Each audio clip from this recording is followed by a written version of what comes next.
All right, so we're going to be going through a little bit of a T-spine series that's going to go through flexion, rotation, and side bend, all things that we need in the golf swing, not only for golf swing, but outside of the golf course to help keep a healthy spine. So what you're going to need is you're going to need either a stability ball, med ball, or a yoga block. Pillow works fine if you're at home to do some of these. So how we're going to start, we're going to start with going in flexion.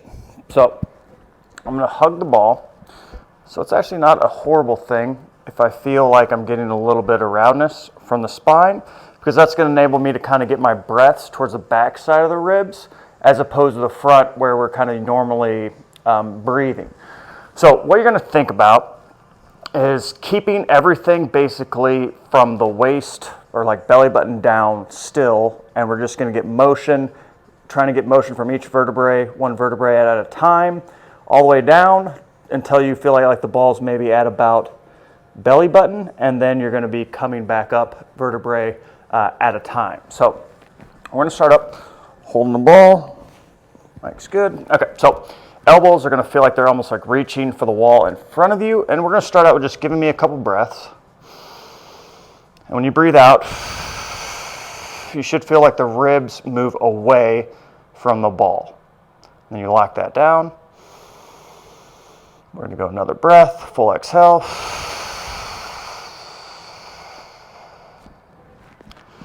You're going to go one more.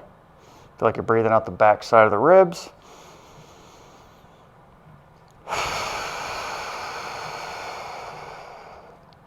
Okay, now from here we're going to go through 3 little kind of like peels of the T-spine. So we're going to go chin down. And then we're going to go more upper back, just below the neck. And then middle of the back.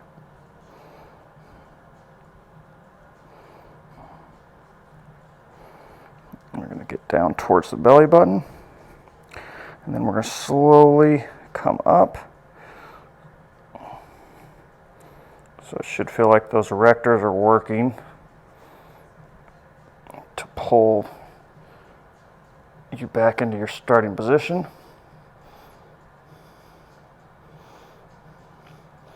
All the way back up to tall. And I'm actually going to keep going up, but my ribs stay down there. I'm going to go again. I'm almost thinking as if like the vertebrae are kind of pulling apart in the backside.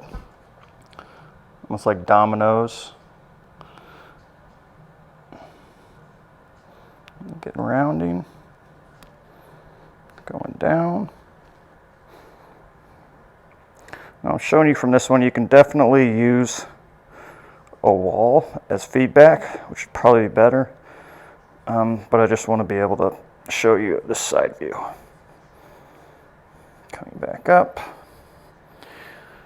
We're going to go one more, and on this one, what we're going to do is we're going to pause in a spot where we feel like we don't get that much movement from. So if we did like a cat camel and we went to the rounded part, you can kind of sometimes see peaks and valleys of getting more movement in some areas and some areas being a little bit flat. So for myself, I kind of have a flat area, kind of more in between the shoulder blades. So I kind of want to feel like I'm trying to get into that position or in that area so I get a little bit more roundness for a bunch of other reasons, but a lot of like shoulder health, but also just getting movement in an area of the spine where I don't really move well from. So chin down, and I'm going to try to feel like as soon as I get to that middle back, I'm going to pause, and then I'm going to go into breaths. It's like I'm breathing in the upper part of like a turtle shell. Full exhale, breathe out.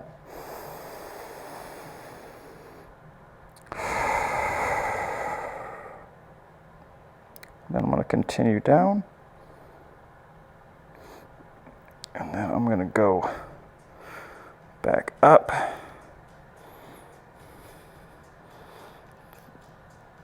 Vertebrae by vertebrae, all the way up to tall. And that's going to be number 1. So that's going to be your first one. Number 2 is going to be a side bend. On the side bend one, since you can kind of just see me face on, I'm going to use the wall. So I'm going to place this kind of in the lower part of my back. Feeling like I'm getting no motion from anything below the waist. Still going to use the ball. On this one, the same thing. I'll take a couple breaths.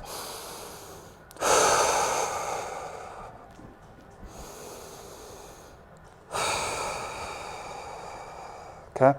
Now I'm going to side bend, open up this right side. And once I get to that range of motion, I'm going to take breaths into this right side for 3.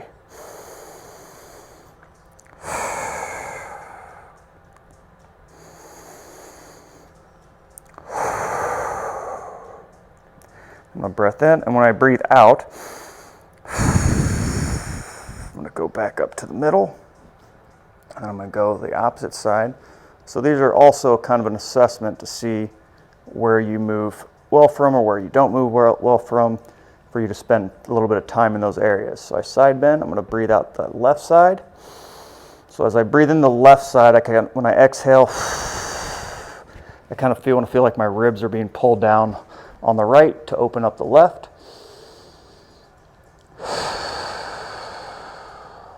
One more.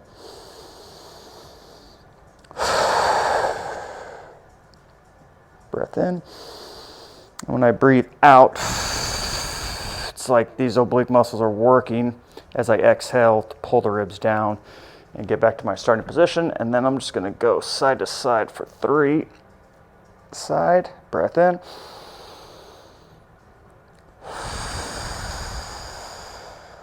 Breath in.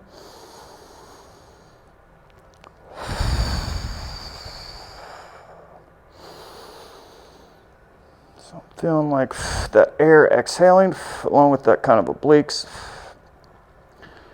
is helping me get that side bend. One more. And opening up.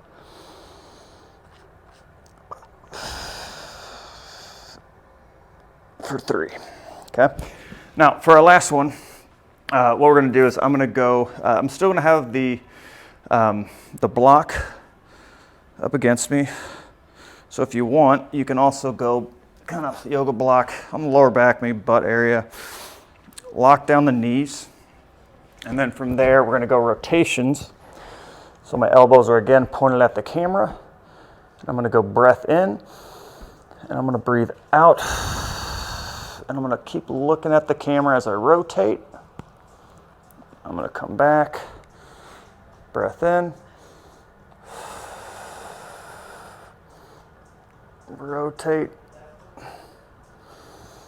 and I'm feeling like the middle of my chest is going with the ball, and that's moving the ball as opposed to feeling like I'm moving my arms and the chest is being left behind. So we're going to go 3 of these. One more. I'm going to add a little hold at the end. So breath in, breath out, pause. Get a little bit more. It's almost like breathing in the area feels restricted.